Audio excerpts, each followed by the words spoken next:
Welcome to the I-24 News National Security Podcast, in partnership with INSS, the Institute for National Security Studies. I'm your host, Nicole Zedeck. Each week, we are bringing you in-depth discussions with expert analysts on some of the most pressing national security challenges facing Israel today. So, let's get started.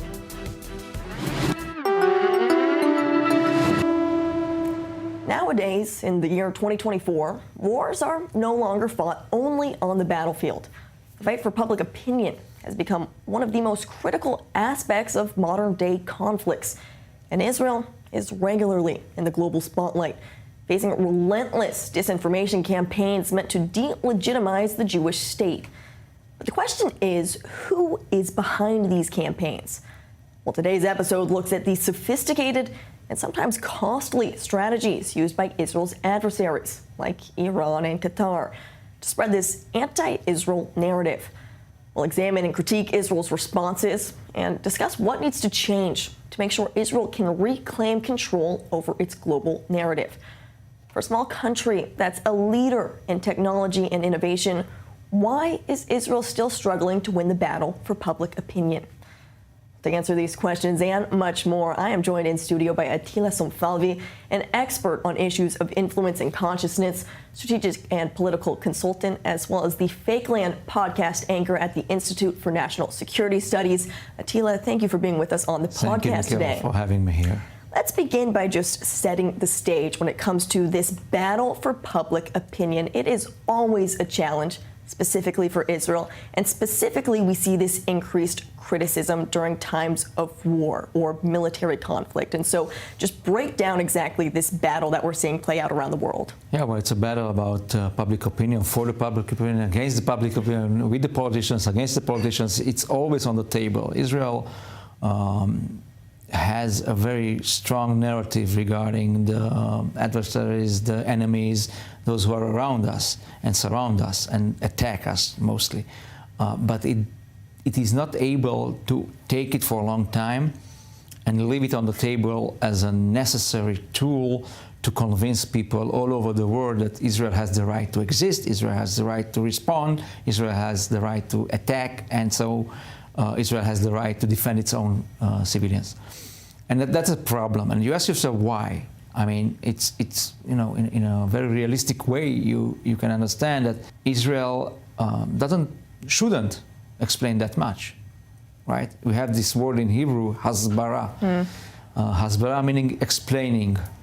And when you use the word hasbara, you are explaining. It means that you are defensive. You're not in a position that you can attack or even go forward with your case. So Israel always has to explain itself. Yeah, well, I was attacked. I need to respond. Well, my civilians were butchered, cooked, killed, burned down, and raped, so I have to do something.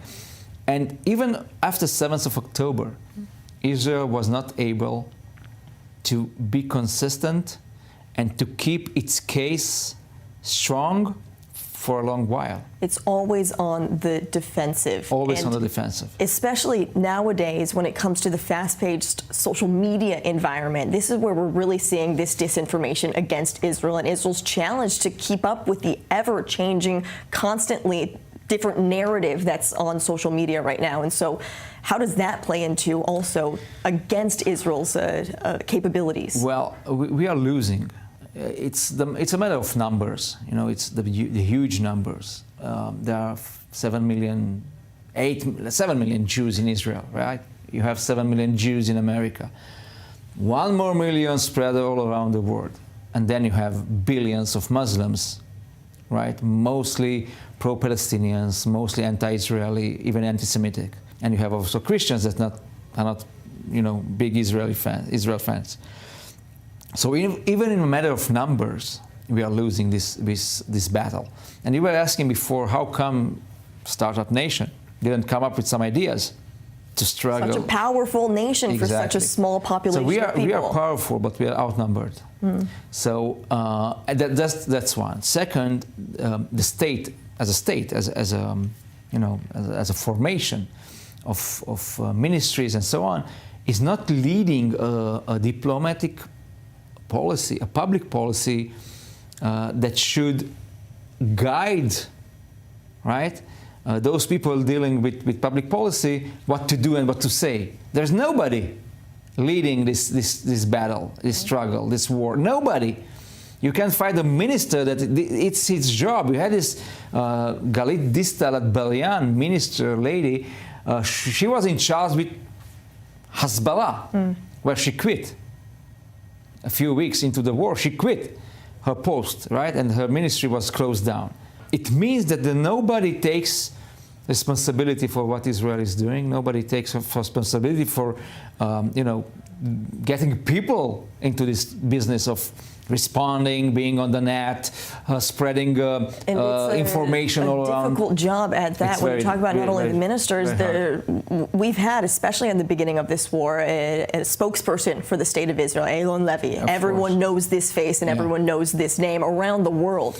However, a few months into the war, after doing this job, which is a very difficult job at that, he was let go from his job. He was fired because of political reasons. And Eylon Levy is so talented, so well equipped with what we need, good English, good performance.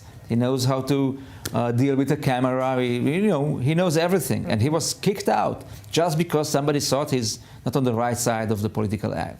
So yes, Israel is not in the game. Let's put it on the table. We are not really going to battle those millions of people who are retweeting, reposting, sharing, using TikTok and Instagram and Twitter and Facebook and all those platforms that became very influential in the world. Like, just look at the figures, right? Most of the young people in the States, the Z generation. Gen Z, they take their news from TikTok, right? It means that somebody has to feed the TikTok with information, with shorts, with 1 minute, movies or whatever. Somebody has to cut this. Somebody has to edit it. Somebody has to put it up. And then also we have another problem. We have the algorithm that is against us. Those are facts already that were researched well. And we know that it takes only a few minutes for a kid to open a new account on TikTok and to get anti-Semitic or anti-Israeli material without looking for it or even without searching for it. And these are the real people. Another problem is all of the bots that are spreading this disinformation. So many of the different percentages that you see when it comes to this anti-Israel comments, at least on social media, these are not even real people commenting them. So who is behind this part of this anti-Israel narrative? State players. You have Iran, you have Qatar, you have the Russians, of course. You have, I don't know what is happening right now with Hezbollah. Hamas is very strong in this field of disinformation and perception. They really work on influence actions and activities. We saw them. The Islamic Jihad has a movement that is spreading out lies and disinformation and is trying, just to polarize Israeli society. They are very deep into it. In Iran, they invest millions of dollars every year, many millions of dollars. The Russians are experts. The disinformatia, it comes from the Russians. Stalin invented during the entire Cold War. They're out there to try and dismantle and delegitimize and destabilize the Western societies in NATO and so on. So they are far ahead of us with the will, with the power, with the money invested in it, and with the people that work in it 24/7. We are doing nothing. We have just a few public. You mentioned Eylon Levy, who's, as I said, is very talented, and he's the star of Fakeland this week. By the way, amazing. Him and Gadi Ezra, who was the chief of at the Prime Minister's office, was the manager of the Hasbara office. So during Bennett, so Eylon Levy said, I was kicked out. I'm not getting a salary from the state, of course, but I do keep on going as a private person. So he has an organization. He founded something of himself because he wants to go on. Who is paying for this? What we continue to see. It's more of this Donations. grassroots movement from many of the Jewish community, from the Israeli citizens, but not from the Israeli government itself. No. Too little, too late, by the way, because we had, like, just for example, at the beginning of the war, you had thousands of people enrolling to help and to spread out and to fight disinformation on the net, right? You saw hundreds of Israelis, thousands of Israelis on the net all the time, spreading, sharing, resharing, and so on. You saw that. They disappeared, most of them. 90% of them disappeared after 2 weeks or 3 weeks because they went back to their lives. In November, December, they went back. And then you had a small group of people that continued. They were eager to help. And so they got some donations from here and some donations from the American communities and this and the federation, you know, but that's begging for money. Israel should have come and said, okay, you are the best, I want to keep you up front and I'll pay you, I'll give you some money for 1 year, whatever. It didn't happen. So you had thousands of people, and now you have tens of people. That's what we still have out there. Take that then, when it comes to funding, compared to Qatar's funding. Yeah. We're talking more than $1 billion donated just to United States universities. Exactly. This is the big problem that also people don't understand, how this indirectly or directly influences the Gen Z, these college university students that we're seeing then take over the streets of these campuses in these pro-Palestinian, anti-Israel marches. And so Qatar is certainly putting the money where their mouth is. Well, they are putting the money in what you just described, but they're also putting billions of dollars in something named Al Jazeera. Al Jazeera seems something Arabic, right? Yeah, right. But if you go in Europe, and you stay at a nice hotel, it doesn't have to be a Ritz, but you stay at a nice hotel, and you go down to have breakfast, and then you sip your coffee in the lobby. At some point, you turn your eyes and you see on the screens in the lobby Al Jazeera in English. State-funded Qatari media. Unbelievable. I'm not telling you a story. I saw it with my eyes. I was like, you know what Israelis do? They have this chutzpah. They take the remote and try to change the channel. I did it twice, and then I just noticed that it was blocked on Al Jazeera. Somebody is paying for that. Somebody is working in this field to maintain Al Jazeera live in tens of hundreds of hotels in Europe, everywhere. So people are coming. They are getting their information from an anti-Israeli media outlet that is stuck on huge screens and spreading disinformation about what we know and you and I know as non-facts. What is Israel doing? Israel can do nothing about that. It took Israel months just to kick the reporters of Al Jazeera out of Israel. It took months to close them down here. It's unbelievable. They were telling Hamas and they were telling Hezbollah and they were telling all our enemies where the rockets are falling and where things are happening. They were filming. What normal country can accept this? It's unbelievable. And I respect I-24 a lot. I respect the fact that you are trying for so many years to spread the Israeli narrative in English, in French, in Arabic, but that's not enough. That's not enough, and we need to have also technological means to tackle the problem, because alone we won't be able to do that. And there's so many issues when it does come to state-funded media. Qatar, Al Jazeera is a great example of that, but then is that a way that Israel should be combating these state-funded by having some sort of internal media policy themselves? Nicole, we are not Qatar. No. And that's the good news, of course. We are not Qatar, and we don't have the deep pockets that they have, of course. Israel won't be able to pour in billions of dollars in spreading Israeli information. We are a democratic country, a free country. People can read this paper or that site or that Twitter. It doesn't matter. Al Jazeera is an influence tool. Now, we're talking about disinformation or conception or perception, whatever, consciousness. But in order to get people to get their picture as you want it to be, you have to be all the time in an influence operation that never ends. All the time. You have to have 24/7 news, so-called news, and bring the information that you want to spread around. And you have to hire a lot of people, and you have to be into it. It's a business. Actually, Qatar is a small country with huge influence in the Middle East, and not only in the Middle East. They pour in money in soccer in Europe. They buy museums. They buy. They have a very nice, I don't know, a company that flies people all over the world. Wow. They have everything, right? So they invest money in the States, in Europe, in the Middle East. They want to be all the time a player, and they're ready to invest. But that's because they are a dictatorship. They have a lot of money. They can do with this money whatever they want. You can't do the same. So you have to tackle the problem from different angle. And starting by acknowledging that you have to be, that influence is another warfare. We are not doing that. Israel is, if you look at the facts, Israel is winning this war. Over the past 14 months, we continue to see major war gains on the battlefield.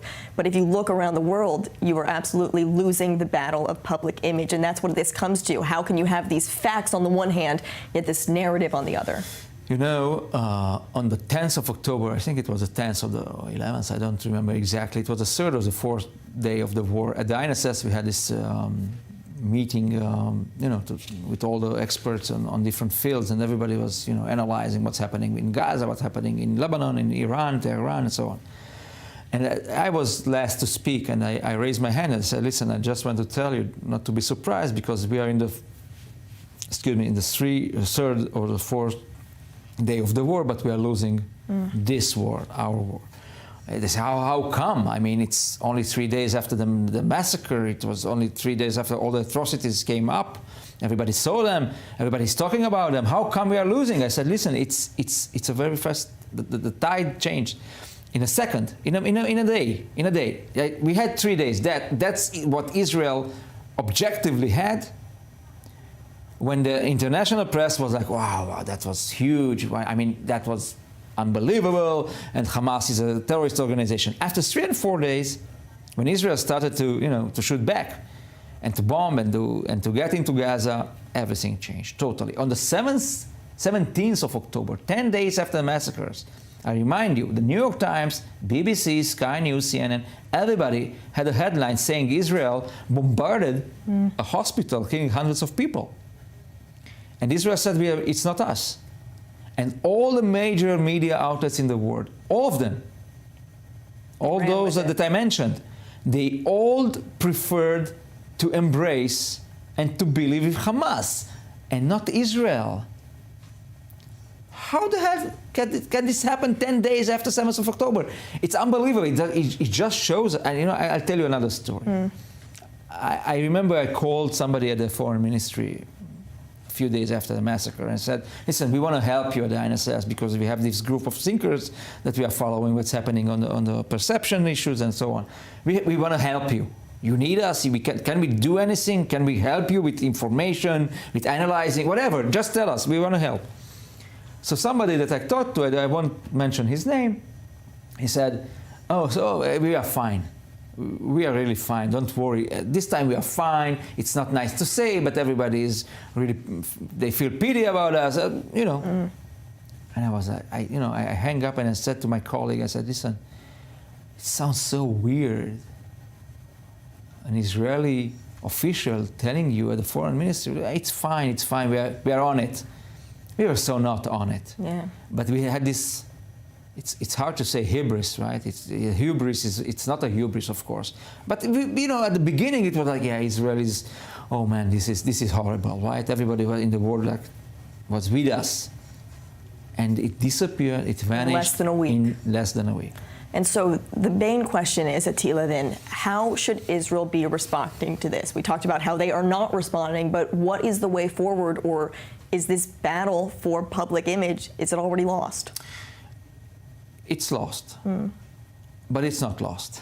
Okay, it's a little bit complex. It's lost because there are perceptions that have been built during 50 years. When you talk to somebody, a liberal editor at the New York Times, and you want to convince him that you are not a conqueror, in the West Bank, that you actually are there because of security reasons. After 50 years of building settlements and taking Palestinian land and so on, I'm not saying if it's right or not, I'm saying what the narrative is. After so many years of having this narrative embraced by the liberal media in the world, the poor Palestinians and the Goliath Israelis, then it's very hard to come and say, well, we were attacked. Because after a few days, after the shock goes away, people go back to their fundamental perception about Israel and Palestinians. And when you send in F-16s, F-15s, F-35s, and then tanks, and then lasers, and then, I don't know, Iron Dome, you have all this technology, and you still say that you are the one who was attacked, it's incomprehensible at those people that I mentioned, the liberal editor at the New York Times, because he says, come on, you are there for 50 years. Now you are attacked and you are counterattacking. You are using all this American weapon. You are the strongest, you are the biggest, you have the, they shoot at you rockets, but you don't really get hurt by the rockets because you have the, and we go back to the old game. And if Israel doesn't have a policy, a real policy, saying, what's your next step? What are you going to do the day after with the Palestinians, with Gaza, with the settlements, with the West Bank? How are you going to deal with millions of Palestinians still living here, right? Nobody in the world accepts the narratives coming from the ministers here from the far right, saying that the Palestinians are going to leave, you can deport them for whatever, or expel them. So you're losing all the time because of these perceptions that are so deep, so strong, and you don't have a counterattack. Not at all. No policy to counterattack. Because the Prime Minister says, when you heard the Prime Minister saying, we had the Hamas land, right? Hamastan. We won't let the Fatah land, Fatahstan. So it means you are not really ready for concessions. I'm not blaming the Israelis or anybody for not being ready to concede anything to the Palestinians after 7th of October, right? But you need a policy. You have to be very clear. That's first. And some sort of an answer. Yeah, a narrative. A clear narrative about what you are going to do with those people that you fight. Not 1 year, not 5, not 10, 20, 15. You have to show the world that you have a plan to go forward and make separation between Israelis and Palestinians. And the political scene here is not ready for that. And I think the public opinion is not ready for that. But leadership means form a policy, put it on the table, and go with it. Then we can fight the other narratives. I don't need anybody to feel pity about me. I need people to respect me. The world is not respecting Israeli politicians. There needs to be a clear policy going forward. Attila, as we're wrapping up here, as a first step, I want us to do, we've been talking just all about the importance of Israel's public image and lack of policy, as you just mentioned. I want us to do a quick little rapid fire round as we're wrapping up here. I'm going to ask you a couple of questions and just tell me the first response that comes to your mind. The first one is, can Israel win this public policy game? Yes and no. I'm sorry that I can be more clear on that. But it's a tricky question. Yes, we can win if we show up with something new. No, we can't really win because we are not involved in this, and this is not the Israeli DNA, and you have to invest a lot of money, and you have to bring in so many people to work in this, and you need technology. I know that there are a few projects now, the Mossad, the army, the military, and so on. They're trying to find a way to use technology to fight disinformation. I don't know how far are they going, but it's not enough. Even fighting disinformation, you need to fight it with information, with true information. So yes, you can win. No, you can't because you don't have the means to do that. Not an easy win at that. Not an easy. So then what is the main obstacle that is hindering Israel's image abroad? The facts and history and perception and many years of not being clear on what you want to do with the problem, the Palestinian problem. Nobody comes here and says, wow, you and Iran, this is the big problem. No, everybody says you and the Palestinians is the big problem.